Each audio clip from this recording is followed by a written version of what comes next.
Good morning. आज हम लोग पढ़ने जा रहे हैं इलेक्ट्रिक करंट के बारे में। किसके बारे में पढ़ेंगे? इलेक्ट्रिक करंट के बारे में पढ़ेंगे।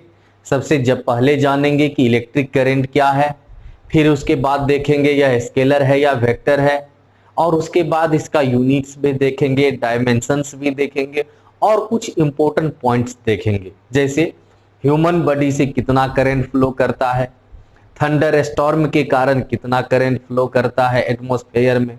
साथ साथ हमारे घर में जो फ्रिज लगे होते हैं, टीवी होता है, कूलर होता है, फैन होता है, जिसे हम लोग होम अप्लायंसेज कहते हैं, इस होम अप्लायंसेज से कितना करंट फ्लो करता है यह भी देखेंगे। और साथ साथ हम लोग यह भी जानेंगे कि कितना करंट, कितना एम्पियर का करंट हमारे शरीर के लिए बहुत डेंजरस हो सकता है। सबसे पहले आता है इलेक्ट्रिक करंट। इलेक्ट्रिक करंट को हम लोग आई से डिनोट करते हैं, कैपिटल आई या स्मॉल आई, दो में से किसी से डिनोट कर सकते हैं। अब क्वेश्चन आता है इलेक्ट्रिक करंट क्या है। अगर हम लोग कहते हैं कि किसी कंडक्टर से इलेक्ट्रिक करंट फ्लो कर रहा है, तो उसका मीनिंग होता है कि उस कंडक्टर से इलेक्ट्रिक चार्ज फ्लो कर रहा है। क्या फ्लो कर रहा है? Electric charge. किसी कंडक्टर से अगर इलेक्ट्रिक चार्ज फ्लो करता है तो वही इलेक्ट्रिक चार्ज कंस्टिट्यूट करता है इलेक्ट्रिक करंट। तो अगर हमसे कोई कहे कि इस कंडक्टर से इलेक्ट्रिक करंट फ्लो कर रहा है, इसका मीनिंग क्या हुआ? तो कहेंगे सर इस कंडक्टर से इलेक्ट्रिक करंट फ्लो कर रहा है, इसका मीनिंग है कि इस कंडक्टर से होकर इलेक्ट्रिक चार्ज फ्लो कर रहा है। ठीक, तो हम लोग डिफाइन करते हैं, देखते हैं इलेक्ट्रिक करंट क्या है। सबसे पहले when we say current is flowing through a conductor, it means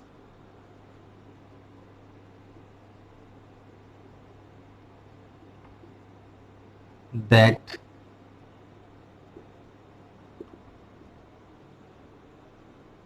electric charge is flowing through that conductor. When we say current is flowing through a conductor, it means that electric charge is flowing through that conductor. अगर हम कहते हैं कि किसी conductor से current flow हो रही है, तो उसका मतलब यह होता है कि उससे इलेक्ट्रिक चार्ज फ्लो कर रही है। अब चलते हैं इसके डिफिनेशन की तरफ, इसे कैसे डिफाइन करें।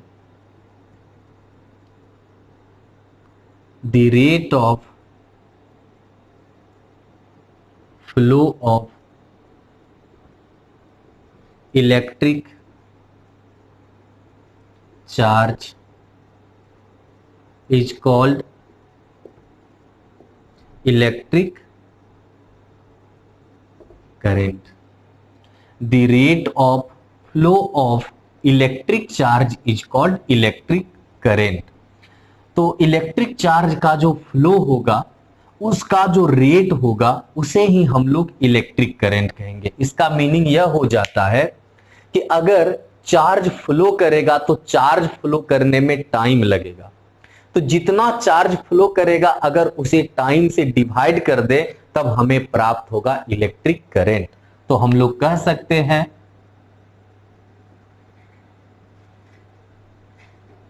Electric current equals charges that flow upon time of flow. तो electric current equals charges that flow upon time of flow हो जाएगा। अब इसमें हमारे पास दो सिचुएशन आ जाता है। कभी कभी क्या होता है, तो किसी कंडक्टर से चार्ज का जो फ्लो होता है वह यूनिफॉर्म होता है, और कभी कभी अगर किसी कंडक्टर से चार्ज फ्लो करता है तो उसका फ्लो यूनिफॉर्म नहीं होता है। तो अगर चार्ज का फ्लो कंडक्टर से होकर यूनिफॉर्म होता है तब अलग केस हो जाता है, और जब चार्ज का फ्लो कंडक्टर से होकर यूनिफॉर्म नहीं होता है तब अलग केस हो जाता है। तो इसमें टू केसेस आएंगे। Case one, when the flow of charge is uniform, then तो अगर चार्ज का फ्लो कंडक्टर से होकर क्या होगा, यूनिफॉर्म होगा, तब करेंट इक्वल्स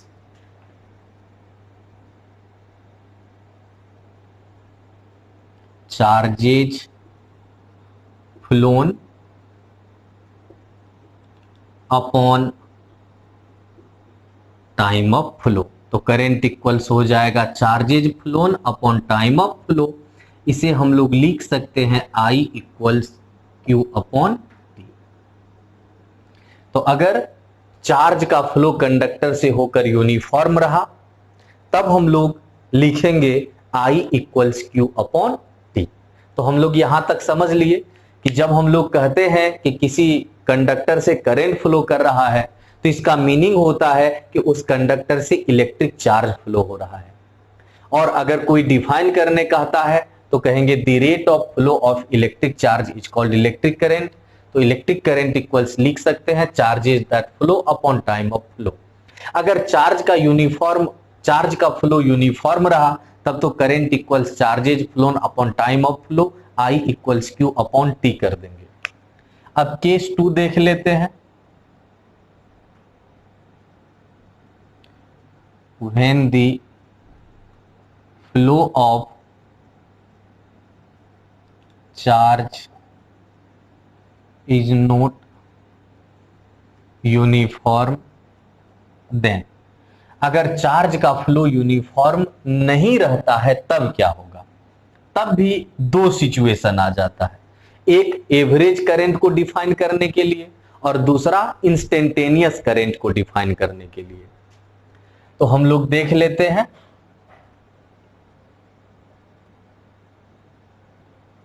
एवरेज करंट, जिसे I में एवीजी लगाकर डिनोट करेंगे, I एवीजी से डिनोट करेंगे। एवरेज करंट इक्वल्स हो जाएगा total charge flown upon total time taken. तो एवरेज करंट I एवरेज, अगर चार्ज का फ्लो यूनिफॉर्म नहीं हो तब हो जाएगा average current equals total charge flown upon total time taken. तो I एवरेज इक्वल्स हो जाएगा del q upon del t. हम लोग 11th क्लास से ही पढ़ते आ रहे हैं कि टोटल चार्ज होगा तो डेल क्यू से डिनोट करेंगे और टोटल टाइम को डेल टी से डिनोट करेंगे। तो अगर चार्ज का फ्लो यूनिफॉर्म रहा तब तो सिंपल सा फॉर्मूला है I equals Q upon T.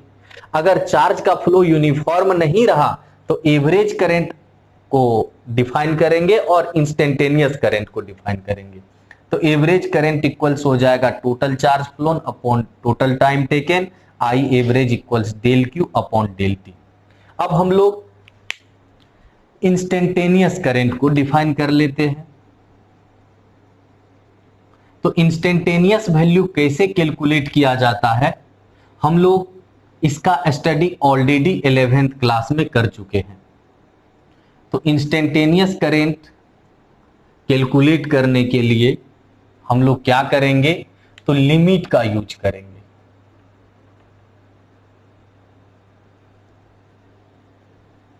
Instantaneous current, इसको ओनली I से डिनोट करेंगे।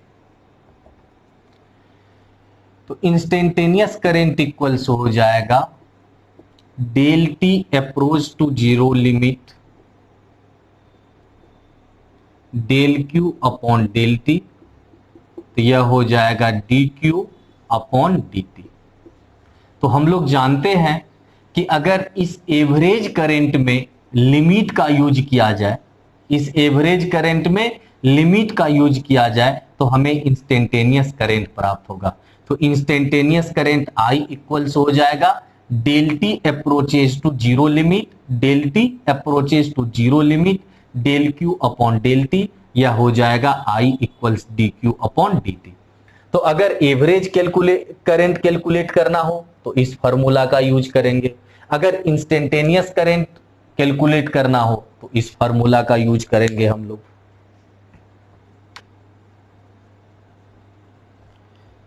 अब और आगे बढ़ जाते हैं हम लोग, और कुछ इंपॉर्टेंट पॉइंट्स हमें नोट करने हैं।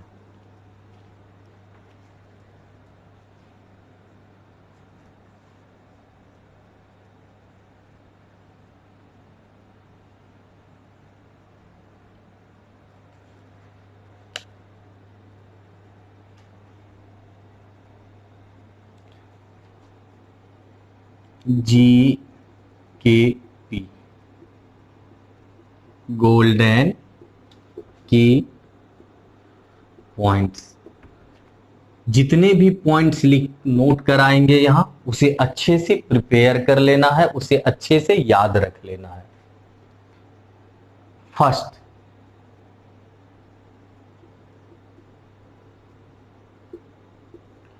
अकॉर्डिंग टू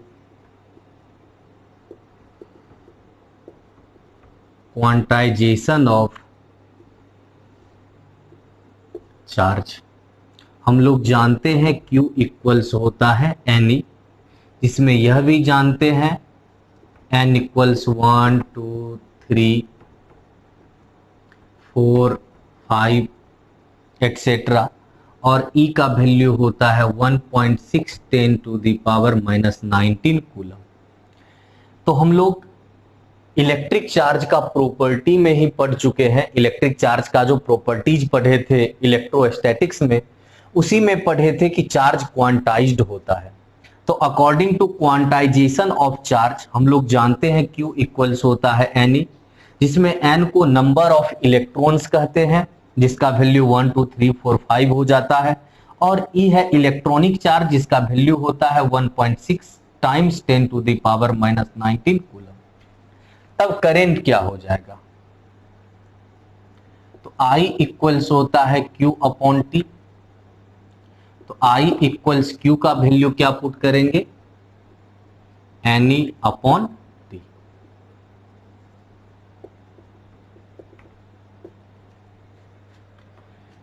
अब नेक्स्ट आगे बढ़ जाते हैं। When an electron moves on a circular path of radius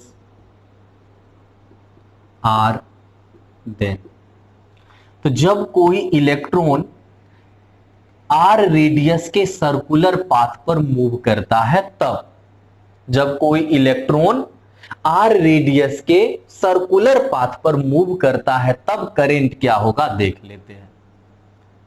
तो यह सर्कुलर पाथ है, इसका रेडियस आर है, और एक इलेक्ट्रॉन मूव कर रहा है किस वेलोसिटी से, तो v स्पीड से। तो यह जो सर्कुलर पाथ है जिसका रेडियस r है, इलेक्ट्रॉन मूव कर रहा है v स्पीड से। तो सबसे पहले हम लोग ऐसा करते हैं कि टाइम मालूम कर लेते हैं। टाइम, यह v स्पीड है,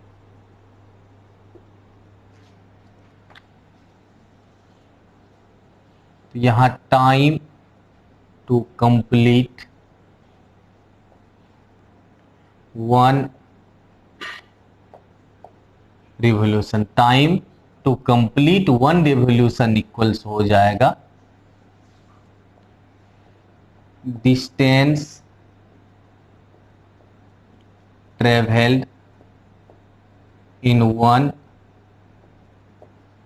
रेवोल्यूशन अपॉन हो जाएगा स्पीड। तो time to complete one revolution, एक रेवोल्यूशन पूरा करने में जो टाइम होगा वह होगा distance travelled in one revolution upon speed. तो टी इक्वल्स वन रेवोल्यूशन में कितना डिस्टेंस ट्रेवल कर सकता है, तो वन रिवोल्यूशन में 2πr डिस्टेंस ट्रेवल कर सकता है। 2πr जो इस सर्कल के पेरीमीटर के इक्वल होता है। तो 2πr अपॉन स्पीड हो गया v। अब हम लोग जानते हैं कि करेंट I इक्वल्स होता है चार्ज अपॉन टाइम। तो यहां हमारे पास इलेक्ट्रॉन का चार्ज है, तो इलेक्ट्रॉन का जो चार्ज होता है जिसे इलेक्ट्रॉनिक चार्ज कहते हैं E, अपॉन यहां जो टाइम है यह ले लेंगे 2πr अपॉन v।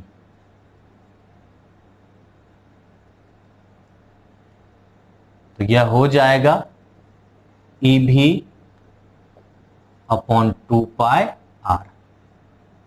तो अगर कोई इलेक्ट्रॉन r रेडियस के सर्कुलर पाथ पर मूव करेगा तब करंट हो जाएगा EV upon 2πr। EV upon 2πr जिसमें v स्पीड है और E तो हम लोग जानते हैं इलेक्ट्रॉनिक चार्ज है। तो अब हम लोग और आगे बढ़ जाते हैं नेक्स्ट पॉइंट की ओर। तो GKP 2 तक तो हम लोग नोट कर चुके हैं, अब चलेंगे GKP 3 की ओर। यहां GKP में हम लोग जितने भी पॉइंट्स नोट कर रहे हैं उसे अच्छे से याद रखने हैं।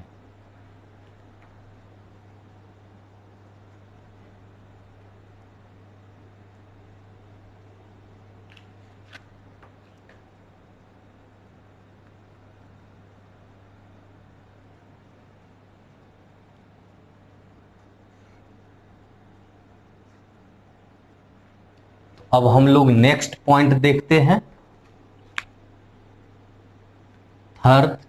थर्ड पॉइंट होगा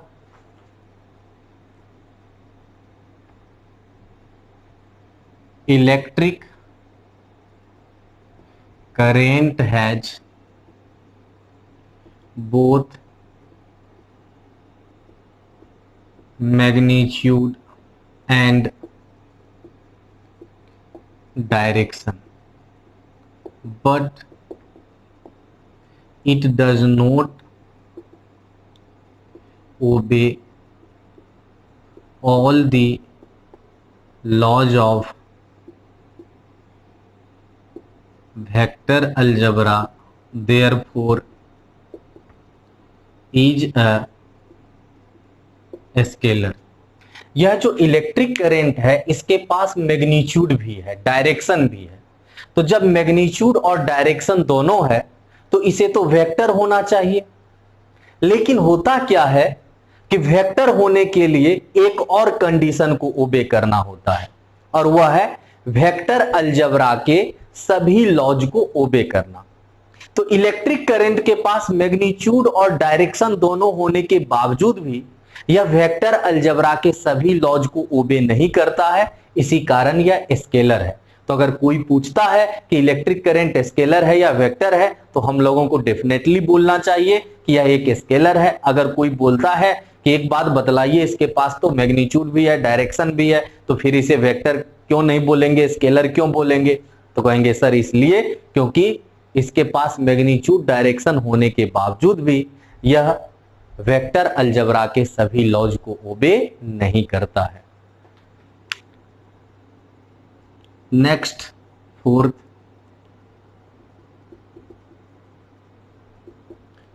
इसका एसआई यूनिट होता है एम्पियर ए,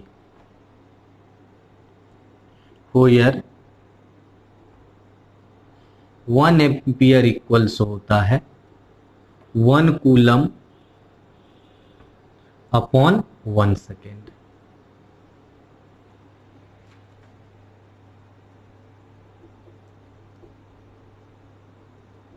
सीजीएस यूनिट इसका होता है बायोट। क्या होता है सीजीएस यूनिट? बायोट होता है। जबकि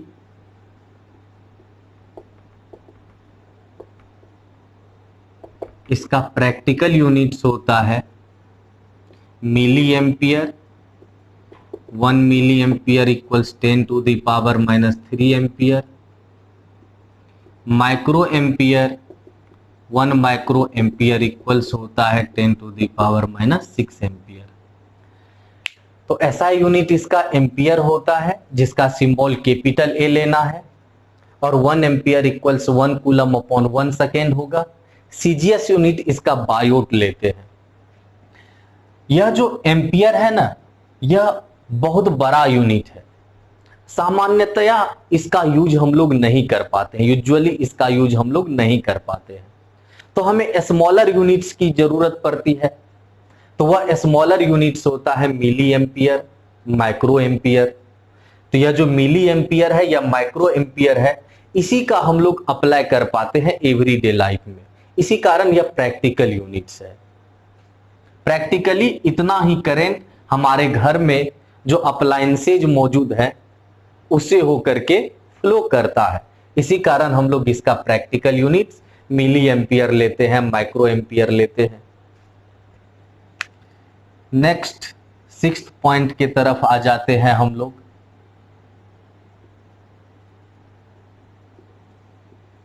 इसका डायमेंशनल फार्मूला हम लोग ए ले सकते हैं और आई भी ले सकते हैं। यह स्क्वायर ब्रैकेट है, जब भी डायमेंशनल फार्मूला लिखा जाता है तो स्क्वायर ब्रैकेट में हमें उसे डालना होता है। 6th point, current through human body. हमारे शरीर से होकर कितना करंट फ्लो करता है? तो हमारे शरीर से होकर के ऑलवेज करंट फ्लो कर रहा होता है 1 माइक्रो एम्पियर का। कितना करंट फ्लो कर रहा होता है? 1 माइक्रो एम्पियर का करंट हमारे बॉडी में ऑलवेज फ्लो कर रहा होता है, उससे हमें कोई हानि नहीं होती है। तो current through human body 1 micro ampere का होता है, और यह जो 1 माइक्रो एम्पियर का करंट हमारे बॉडी से फ्लो करता है तो हमें उससे कोई नुकसान नहीं होती है। लेकिन current of the order of milli ampere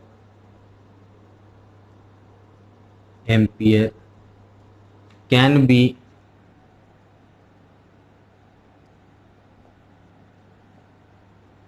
very dangerous for human body. तो माइक्रो एम्पियर का करंट जब हमारे बॉडी से फ्लो करता है तो हमें कोई नुकसान नहीं होती है, but current of the order of milli ampere, अगर मिली एम्पियर का करंट हमारे बॉडी से फ्लो करे तो वह हमारे लिए बहुत डेंजरस होता है। नेक्स्ट,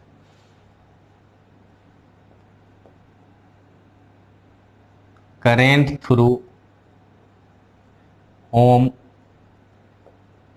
अप्लायंसेज, यह होता है 0.5 एम्पियर का। तो हमारे घर में जो फैन चल रहा होता है, फ्रिज होता है, साथ साथ टीवी होता है, उस सब में जो हम लोग करंट देते हैं वह 0.5 एम्पियर के अप्रॉक्स करंट होता है।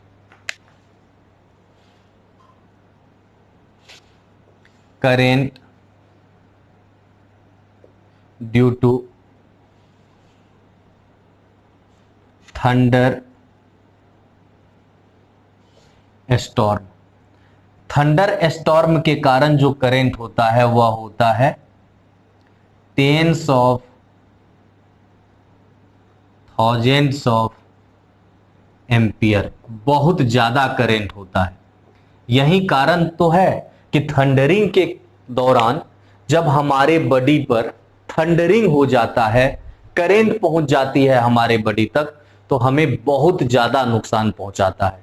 क्यों? क्योंकि वहां tens of thousands of ampere का करंट फ्लो कर रहा होता है। तो ह्यूमन बॉडी से माइक्रो एम्पियर का करंट फ्लो करता है तो कोई नुकसान नहीं होती है, या हमेशा फ्लो कर रहा होता है, इतना करंट हमारे बॉडी में ऑलवेज होता है। लेकिन अगर यही बढ़ करके मिली एम्पियर के ऑर्डर का हो जाए तो यह हमारे लिए बहुत डेंजरस हो सकता है। हमारे घर में जो होम अप्लायंसेज है उससे इतना करंट फ्लो करता है 0.5 एम्पियर, या उससे कुछ में लेस भी फ्लो करता है, कुछ में उससे ग्रेटर भी फ्लो करता है, बट हम लोग नोट करेंगे 0.5 एम्पियर के ऑर्डर का होता है। Current due to thunderstorm जो होता है वह tens of thousands of ampere, बहुत ज्यादा होता है। इसी कारण किसी पर्सन पर या किसी एनिमल्स पर जब थंडरिंग हो जाता है तब उसका शरीर बर्न हो जाता है, जल जाता है, बहुत ज्यादा करंट होने के कारण। अब हम लोग एक छोटा सा क्वेश्चन लेने जा रहे हैं, लेकिन एक और पॉइंट नोट कर लेते हैं तब क्वेश्चन लेंगे। छोटा सा क्वेश्चन होगा,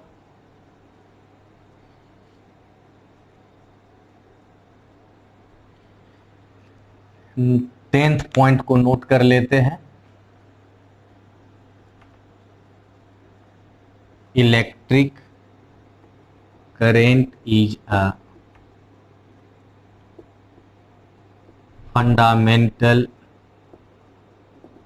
फिजिकल क्वांटिटी। या तो हम लोग 9th क्लास से ही जानते आ रहे हैं कि इलेक्ट्रिक करंट एक फंडामेंटल फिजिकल क्वांटिटी है। तो हम लोग जो 7 फंडामेंटल क्वांटिटीज पढ़े थे, तो उसी 7 फंडामेंटल क्वांटिटीज में एक फंडामेंटल क्वांटिटी इलेक्ट्रिक करंट भी है। तो अब हम लोग एक छोटा सा क्वेश्चन ले लेते हैं, न्यूमेरिकल ले लेते हैं, बहुत छोटा सा है और कभी कभार यह एग्जाम में आ भी जाता है। बहुत आसान क्वेश्चन है, पहले क्वेश्चन लिख लेते हैं। क्वेश्चन है, how many electrons must flow through a conductor in 1 second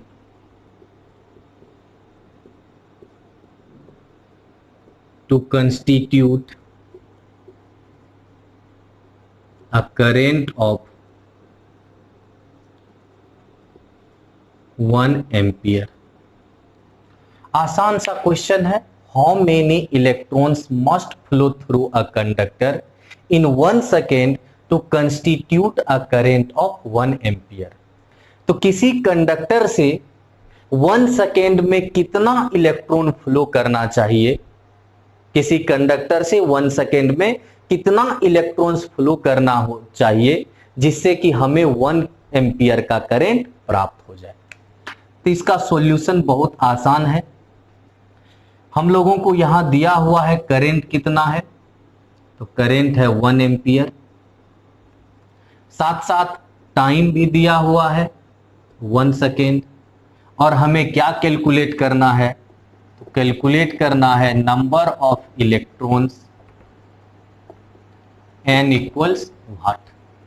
अभी हम लोग तुरंत पढ़े हैं कि I इक्वल्स होता है NE अपॉन टी, तो NE इक्वल्स हो जाएगा IT, तो N इक्वल्स हम लोग लिख सकते हैं IT अपॉन E। तो I का वैल्यू 1, T भी 1 है, और यह जो E है इसका वैल्यू तो हम लोग जानते हैं 1.6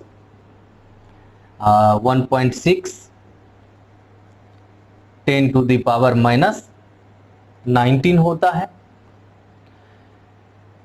तो I का वैल्यू 1, t का वैल्यू 1 और e का value 1.6 times 10 to the power -19, तो यह हो जाएगा 1/1.6, इसे 10 टू द पावर 19 लिख सकते हैं, इसे 10/1.6 10 टू द पावर 18 लिख सकते हैं, यह हो जाएगा 6.25 10 टू द पावर 18, यही हो जाएगा आंसर। तो हम लोग कह सकते हैं कि किसी कंडक्टर से 1 सेकेंड में इतना इलेक्ट्रॉन जब फ्लो करेगा तब जाकर के करंट का वैल्यू होगा 1 एम्पियर। किसी कंडक्टर से होकर 1 सेकेंड में अगर इतना करंट, इतना इलेक्ट्रॉन फ्लो करे तब जाकर के करंट का वैल्यू कितना हो जाएगा, 1 एम्पियर हो जाएगा। That is when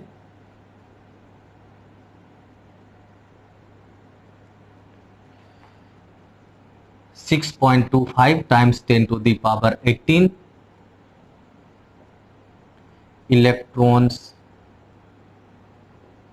will flow through a conductor in 1 second, then the current will be 1 ampere. तो अगर किसी कंडक्टर से 1 सेकेंड में इतना इलेक्ट्रॉन फ्लो करे तब जाकर के करंट का वैल्यू 1 एम्पियर होगा। तो आज हम लोग इलेक्ट्रिक करंट के बारे में जाने, उसका यूनिट्स पढ़े, उसका डायमेंशंस पढ़े। अब हम लोग नेक्स्ट क्लास में आगे पढ़ेंगे, तब तक के लिए बाय।